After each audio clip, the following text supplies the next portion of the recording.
மக்கள் தொகை அடிப்படையில் தொகுதி மறுவரையறை செய்யப்படவில்லை என கூறியுள்ள பாஜகவின் முன்னாள் மாநில தலைவர் அண்ணாமலை, முதல்வர் பொய் கூறி அச்சத்தை ஏற்படுத்துவதாக கூறியுள்ளார்.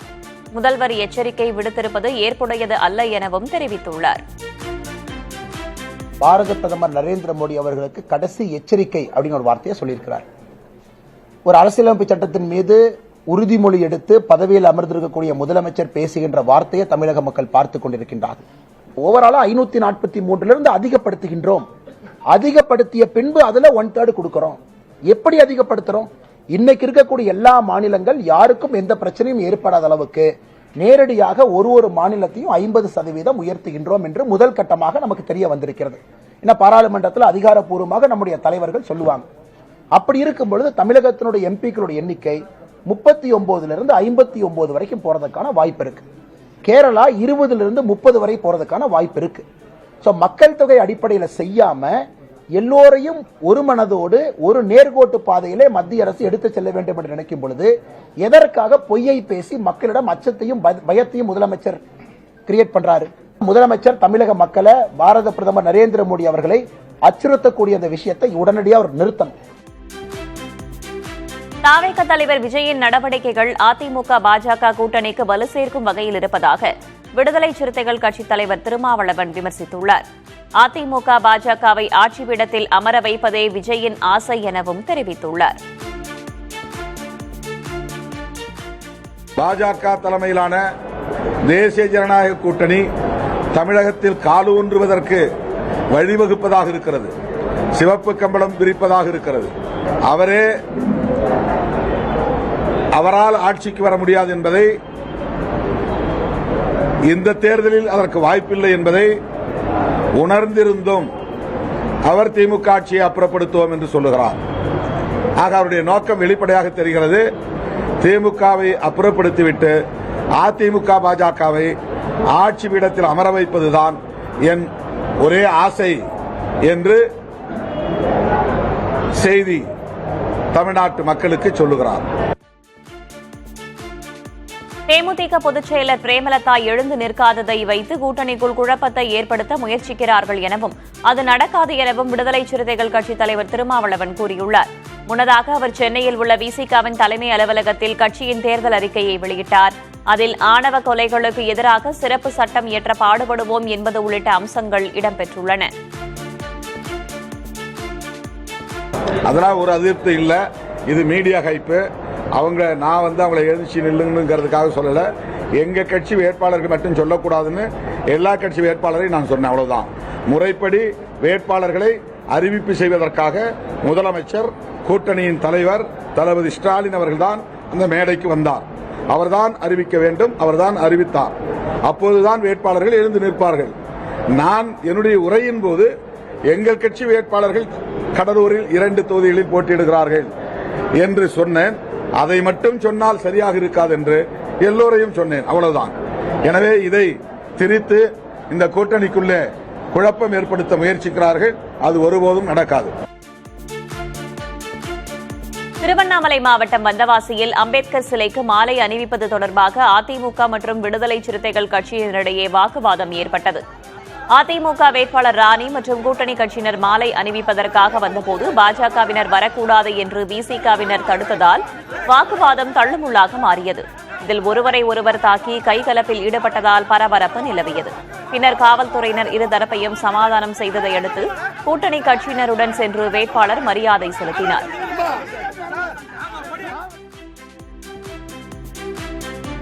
ஈரோடு மாவட்டம் அந்தியூர் சட்டமன்ற தொகுதியில் அதிமுக வேட்பாளர் ஹரிபாஸ்கர் பரப்புரை மேற்கொண்டபோது ஆரத்தி எடுத்து வரவேற்ற மக்களுக்கு தலா 100 ரூபாய் விநியோகம் செய்யப்பட்டதாக புகார் எழுந்துள்ளது.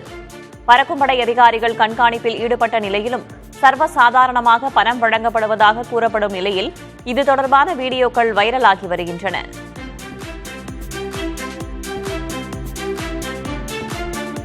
மதுரை மத்திய தொகுதியில் அதிமுக கூட்டணியில் புதிய நீதி கட்சி சார்பில் போட்டியிடும் நடிகர் சுந்தர் சி மீது தேர்தல் விதிமீறல் வழக்கு பதியப்பட்டுள்ளது.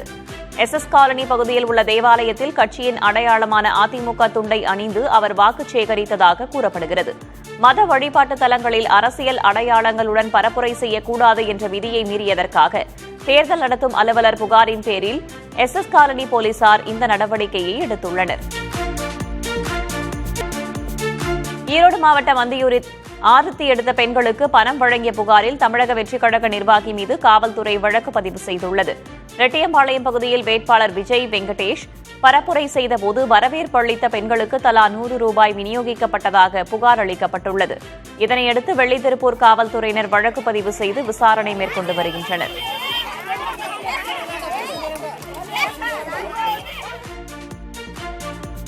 தங்கத்தின் விலை சவரனுக்கு 1280 ரூபாய் உயர்ந்துள்ளது. நேற்று சவரனுக்கு 320 ரூபாய் குறைந்த நிலையில் இன்று அதிகரித்துள்ளது. சென்னையில் ஒரு சவரன் 1,13,760 ரூபாய்க்கு விற்கப்படுகிறது. இதேபோல வெள்ளியின் விலையும் உயர்ந்துள்ளது. சென்னையில் 1 கிலோ வெள்ளி 5000 ரூபாய் அதிகரித்து 2,65,000 ரூபாய்க்கு விற்கப்படுகிறது. 1 கிராம் வெள்ளி 265 ரூபாய்க்கு விற்பனையாகிறது. தமிழ் மக்களுக்கு பிரதமர் மோடி புத்தாண்டு வாழ்த்துக்களை தெரிவித்திருக்கிறார். புதிய ஆண்டில் வெற்றியும் மகிழ்ச்சியும் ஆரோக்கியமும் பெருக பிரார்த்திப்பதாக வாழ்த்துச் செய்தியில் பிரதமர் கூறியுள்ளார். தமிழகத்தின் வளமான கலாச்சார செழுமையும் கலைகளும் உலகெங்கும் ஈர்த்து வருவதாகவும் பிரதமர் புகழாரம் சூட்டியுள்ளார். சிறப்புமிக்க இந்த நாள் நமது சமூகத்தின் ஒற்றுமை உணர்வை மேலும் வளர்க்கட்டும் என்றும் பிரதமர் குறிப்பிட்டுள்ளார். மகத்தான தமிழ் பண்பாட்டால் உத்வேகம் பெற்று நாம் வெற்றியின் புதிய சிகரங்களை அடைவோம் என்றும் பிரதமர் தமிழில் பதிவிட்டுள்ளார்.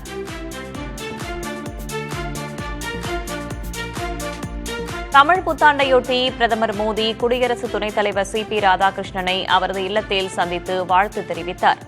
டெல்லியில் உள்ள அவரது வீட்டில் பூஜைகளை செய்து பிரதமர் மோடி வழிபட்டார். இதனிடையே குடியரசு துணைத் தலைவர் ராதாகிருஷ்ணன் சமூக வலைதளத்தில் வெளியிட்ட வாழ்த்துச் செய்தியில் பண்டிகைகள் நாட்டின் பண்பாட்டு பல்வகைப்பாட்டையும் ஒற்றுமையான இந்தியா, சிறந்த இந்தியா என்ற உணர்வையும் வெளிப்படுத்துகின்றன என்று குறிப்பிட்டார். மேலும் புதிய தொடக்கம், அறுவடை மகிழ்ச்சி மற்றும் மனிதர் இயற்கை பாரம்பரியம் ஆகியவற்றின் உறவை பிரதிபலிக்கின்றன என்றும் அனைவருக்கும் ஒற்றுமை, வளம் மற்றும் நம்பிக்கை கிடைக்கட்டும் என்றும் ராதாகிருஷ்ணன் வாழ்த்தினார். தமிழ் புத்தாண்டையொட்டி உலக புகழ்பெற்ற பெரிய கோவிலில் பெருவுடையாருக்கு பால், தயிர், சந்தனம் உள்ளிட்ட திரவியங்களால் சிறப்பு அபிஷேகம் நடைபெற்றது. உலக நன்மைக்காக ஆயிரக்கணக்கான பக்தர்கள் வழிபாடு நடத்தினர்.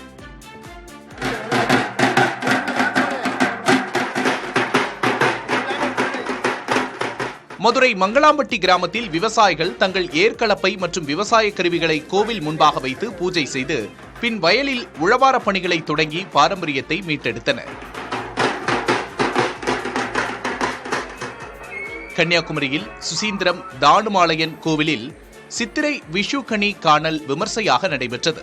பக்தர்களுக்கு காய்கறிகள் மற்றும் நாணயங்கள் கை நீட்டமாக வழங்கப்பட்டன. பழனி முருகன் கோவிலில் புத்தாண்டையொட்டி கோவிலில் கனி மற்றும் மலர் அலங்காரங்கள் செய்யப்பட்டன. அதிகாலை முதலே ஆயிரக்கணக்கான பக்தர்கள் 3 மணி நேரம் நீண்ட வரிசையில் காத்திருந்து முருகப்பெருமானை தரிசித்தனர். நாமக்கல் மாவட்டத்தில் உள்ள புகழ்பெற்ற ஆஞ்சநேயர் கோவிலில் 1000 லிட்டர் பால் மற்றும் 100 கிலோ வண்ண மலர்களால் மகா அபிஷேகம் நடைபெற்றது. தொடர்ந்து சுவாமி தங்க கவச அலங்காரத்தில் பக்தர்களுக்கு அருள்பாலித்தார். நாடாளுமன்றம் மற்றும் சட்டமன்றங்களில் மகளிர் இடஒதுக்கீட்டை கொண்டு வருவது மூலம் இந்திய ஜனநாயகம் மேலும் துடிப்பானதாகவும் வலுவானதாகவும் மாறும் என பிரதமர் மோடி தெரிவித்துள்ளார். மகளிர் இடஒதுக்கீடு குறித்த சட்டத்திருத்தம் நாடாளுமன்றத்தில் நிறைவேற்றப்பட இருக்கும் நிலையில் இந்திய பெண்களுக்கு பிரதமர் மோடி கடிதம் ஒன்றை எழுதியுள்ளார். அதில் கொள்கை மற்றும் முடிவெடுக்கும் செயல்பாடுகளில் பெண்கள் முனைப்புடன் பங்கேற்கும் போது இந்தியாவை வளர்ந்த நாடாக்கும் முயற்சி மேலும் வலுப்பெறும் என பிரதமர் குறிப்பிட்டார். மகளிர் இடஒதுக்கீட்டை மேலும் தாமதிப்பது இந்திய பெண்களுக்கு இழைக்கப்படும் அநீதி என்றும் பிரதமர் தெரிவித்துள்ளார்.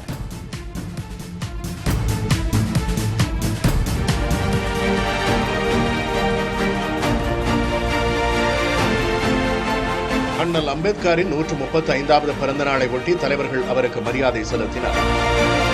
நாடாளுமன்ற வளாகத்தில் உள்ள அம்பேத்கர் சிலைக்கு குடியரசு துணைத் தலைவர் சி.பி. ராதாகிருஷ்ணன், பிரதமர் மோடி, மக்களவை சபாநாயகர் ஓம் பிர்லா, காங்கிரஸ் தலைவர் மல்லிகார்ஜுன கார்கே உள்ளிட்டோர் மலரஞ்சலி செலுத்தினர். அப்போது பிரதமர் மோடி கார்கேவுடன் சிறிது நேரம் பேசிக் கொண்டிருந்தார். முன்னதாக எக்ஸ் தளத்தில் பதிவிட்டிருந்த பிரதமர் மோடி, அம்பேத்கரின் வாழ்க்கையும் பணிகளும் முன்னேற்றத்தை நோக்கிய ஒரு சமூகத்தை உருவாக்க அடுத்தடுத்த தலைமுறைகளுக்கும் தூண்டுகோலாக இருக்கும் என்று கூறியிருந்தார்.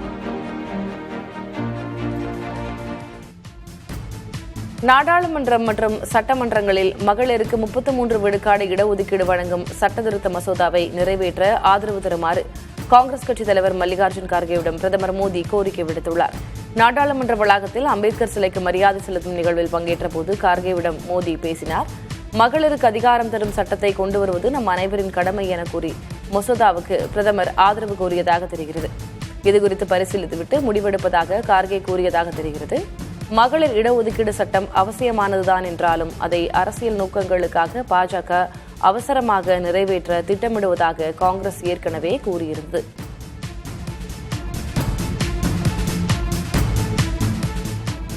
அமெரிக்கா ஈரான் இடையே மேலும் ஒரு சுற்று அமைதி பேச்சுவார்த்தை நடக்கும் என எதிர்பார்ப்பதாக பாகிஸ்தான் பாதுகாப்புத்துறை அமைச்சர் கவாஜா ஆசிப் தெரிவித்துள்ளார். பேச்சுவார்த்தைகளுக்கு பிறகு எந்தவிதமான எதிர்மறையான நகர்வுகளும் ஏற்படவில்லை என்பதில் ஒரு திருப்தி இருப்பதாக கூறினார். இதற்கிடையே மீண்டும் ஒரு சுற்று பேச்சுவார்த்தை நடத்துவதற்கான முயற்சிகள் நடந்து வருவதாக சர்வதேச செய்தி நிறுவனமான AP தெரிவித்துள்ளது. இதற்கிடையே போர் நிறுத்தத்துக்கு செய்யும் முயற்சிகளுக்காக பாகிஸ்தானுக்கு பிரிட்டன் பாராட்டு தெரிவித்துள்ளது.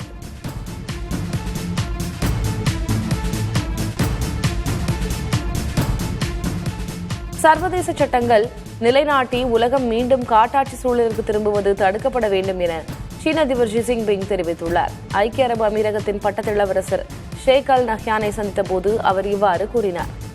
மேற்காசிய மற்றும் வளைகுடா பிராந்தியத்தில் உள்ள நாடுகளின் இறையாண்மை, பாதுகாப்பு மற்றும் பிராந்திய ஒருமைப்பாடு ஆகியவை முழுமையாக மதிக்கப்பட வேண்டும் என்றும் சீன அதிபர் தெரிவித்தார். அமெரிக்கா, இஸ்ரேல் மற்றும் ஈரான் இடையிலான தற்போதைய மோதல் குறித்து சீன அதிபர் கருத்து தெரிவிப்பது இதுவே முதல் முறை. போர் தொடங்கிய பிறகு சீனாவுக்கு வளைகுடா நாடு ஒன்றின் தலைவர் ஒருவர் சென்றுள்ளதும் அப்போது சீன அதிபர் தெரிவித்த கருத்தும் உலகளவில் கவனம் பெறுகிறது.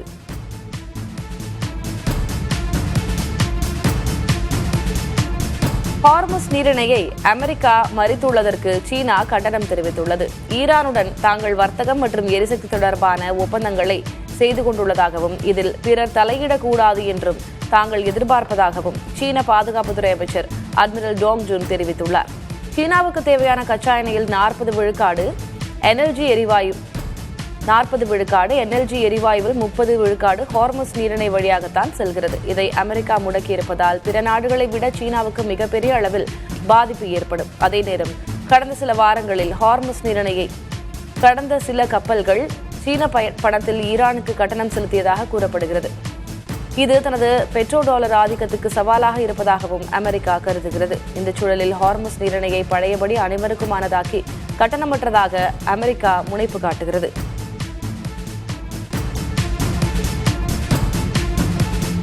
பிரிட்டன் மற்றும் பிரான்ஸ் உள்ளிட்ட நாட்டோ நட்பு நாடுகள் ஹார்முஸ் ஜலசந்தியில் அமெரிக்க அதிபர் டிரம்ப் அறிவித்துள்ள ராணுவ முற்றுகையில் இணையப்போவது இல்லை என திட்டவட்டமாக தெரிவித்துள்ளன.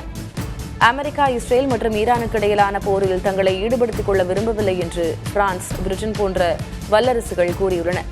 நீரிணை முற்றுகைக்கு மாற்றாக பன்னாட்டு பாதுகாப்பு கூட்டு நடவடிக்கைகளை பிரான்ஸ் அதிபர் இமானுவேல் மேக்ரோன் நட்பு நாடுகளின் இந்த மறுப்பு டிரம்பின் திட்டத்திற்கு பின்னடைவாக கருதப்படுகிறது.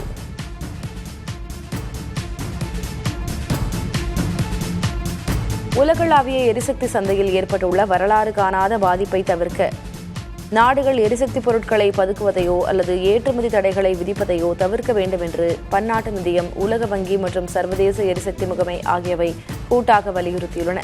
மேற்காசியாவில் நிலவும் போர் பதற்றத்தால் கச்சா எண்ணெய் விலை 50 விழுக்காடு உயர்ந்திருக்கும் நிலையில் தடையற்ற விநியோகத்தை உறுதி செய்யுமாறு பன்னாட்டு நிதியம் கேட்டுக் கொண்டது. நிலைமையை சமாளிக்க தயார் நிலையில் உள்ளதாகவும் தேவைப்பட்டால் கையிருப்பில் உள்ள 80 விழுக்காடு எண்ணெய் இருப்பு பயன்படுத்தப்படும் என்றும் சர்வதேச எரிசக்தி முகமை தெரிவித்துள்ளது. மேற்காசியாவில் போர் காரணமாக உலகளவில் 88 லட்சம் பேர் வறுமையில் தள்ளப்பட வாய்ப்புள்ளதாகவும் இதில் 25 லட்சம் இந்தியர்களாக இருப்பார்கள் என்றும் ஐநா வளர்ச்சி திட்டம் என்ற அமைப்பு கூறியுள்ளது. வரும் சாகுபடி காலத்தில் உரத்துக்கு தட்டுப்பாடு ஏற்பட்டால் அது உணவு பாதுகாப்பை பாதிக்கும் என்றும் ஐநா வளர்ச்சி திட்டத்தின் ஆசிய பசிபிக் பிராந்திய இயக்குநர் கன்னி விக்னராஜா தெரிவித்துள்ளார். இத்தகைய சவால்களை சமாளிக்க சமூக பாதுகாப்பு திட்டங்களை வலுப்படுத்துதல் மற்றும் எரிசக்தி ஆதாரங்களை பல்வகைப்படுத்துதல் போன்ற நீண்டகால தீர்வுகளை நோக்கி நாடுகள் நகர வேண்டும் என்றும் அவர் அறிவுறுத்தியுள்ளார்.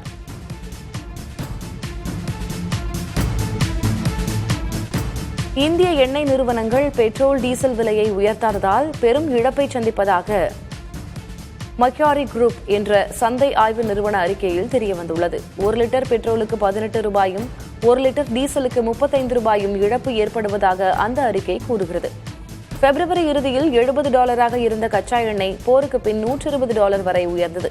அதற்கேற்ப பெட்ரோல் டீசல் விலையை அமெரிக்கா, சீனா, பாகிஸ்தான், இலங்கை உள்ளிட்ட நாடுகள் உயர்த்திய நிலையில் பிரீமியம் ரக பெட்ரோல் டீசல் விலையை மட்டும் இந்தியா உயர்த்தியிருந்தது.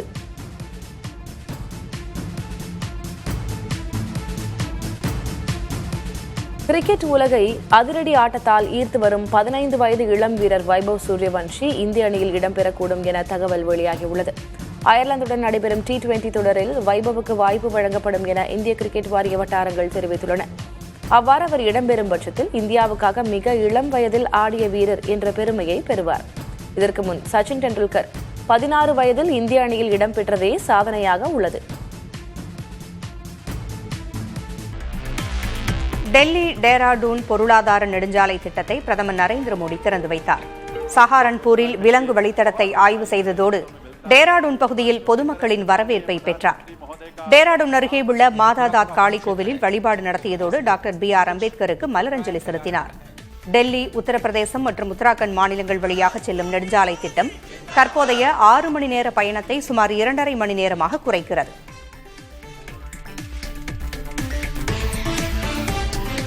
நொய்டாவில் நடந்த போராட்டத்தை அரசுக்கு எதிரான தொழிலாளர்களின் இறுதிக் குரலாக பார்ப்பதாக மக்களவை காங்கிரஸ் தலைவர் ராகுல் காந்தி தெரிவித்துள்ளார்.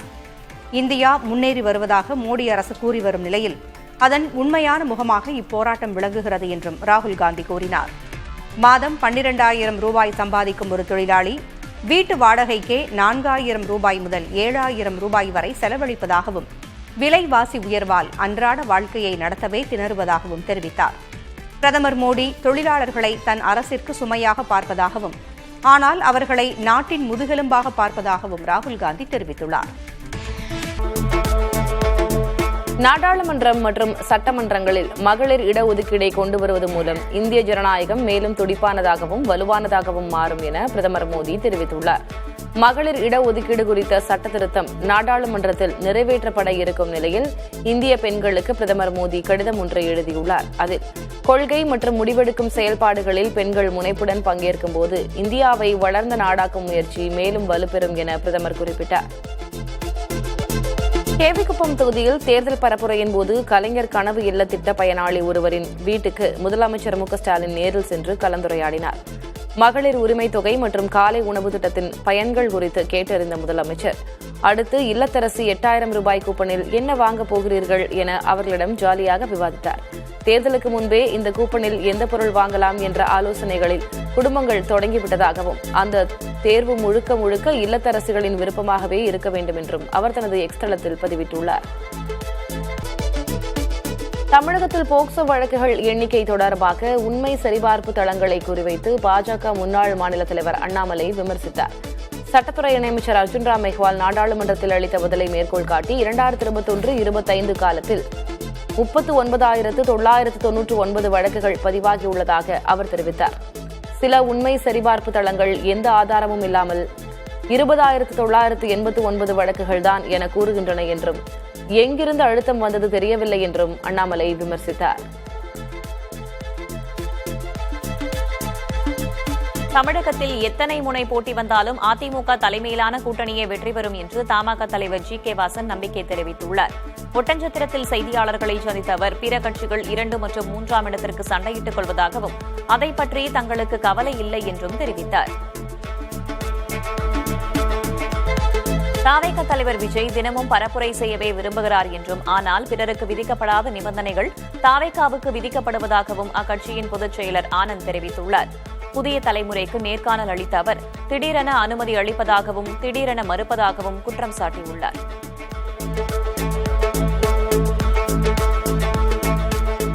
அன்புமணி பதவி வெறிபிடித்திருப்பதாகவும் அதற்காக எதை வேண்டுமானாலும் செய்பவராக மாறிவிட்டதாகவும் மார்க்சிஸ்ட் கம்யூனிஸ்ட் முன்னாள் மாநில செயலர் பாலகிருஷ்ணன் விமர்சித்தார். ராமதாஸ் உடல்நிலை சரியில்லாமல் போக யார் காரணம் என கூறிய அவர் மற்றவர்களை விமர்சிக்க அன்புமணிக்கு என்ன நியாயம் இருக்கிறது என கேள்வி எழுப்பியுள்ளார். பிள்ளையே தன்னை உதாசீனப்படுத்துகிறாரே என்ற அழுத்தம் ராமதாசுக்கு உள்ளதாக பாலகிருஷ்ணன் தெரிவித்துள்ளார். பீகார் மாநில முதல்வர் நிதிஷ்குமார் தனது பதவியை ராஜினாமா செய்துள்ளார். பாட்னாவில் உள்ள லோக் பவனுக்கு சென்று ஆளுநர் சையத் அதா ஹஸ்னையானை சந்தித்து ராஜினாமா கடிதத்தை வழங்கினார்.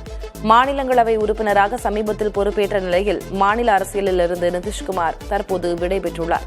பாஜகவைச் சேர்ந்த சாம்ராஜ் சௌத்ரி நாளை மாநில முதல்வராக பதவியேற்றுக் கொள்ள இருக்கிறார். ராஜினாமாவை தொடர்ந்து எக்ஸ் தளத்தில் நிதிஷ்குமார் வெளியிட்டுள்ள பதிவில் மாநிலத்தில் அமையும் புதிய அரசுக்கு தனது முழு ஆதரவை அளிப்பதாக தெரிவித்தார்.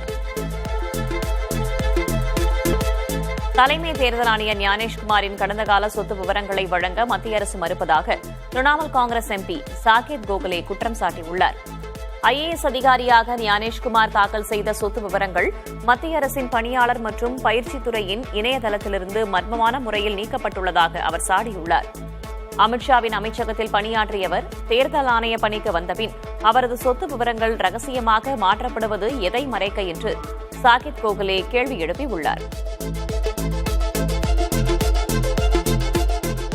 இந்தியாவின் புகழ்பெற்ற பால் உற்பத்தி நிறுவனமான அமுல் 2025-26 நிதியாண்டில் 1 லட்சம் கோடி ரூபாய்க்கும் அதிகமான விற்பனை வருவாயை ஈட்டி வரலாற்று சாதனை படைத்துள்ளது. 2024-25 அமுல் நிறுவனம் 90,000 கோடி ரூபாய் வருவாய் ஈட்டியது. அதனுடன் ஒப்பிடுகையில் இந்த ஆண்டு வருவாய் 11 விழுக்காடு அதிகரித்துள்ளது. குஜராத் கூட்டுறவு பால் விற்பனை கூட்டமைப்பு இதனை தெரிவித்துள்ளது.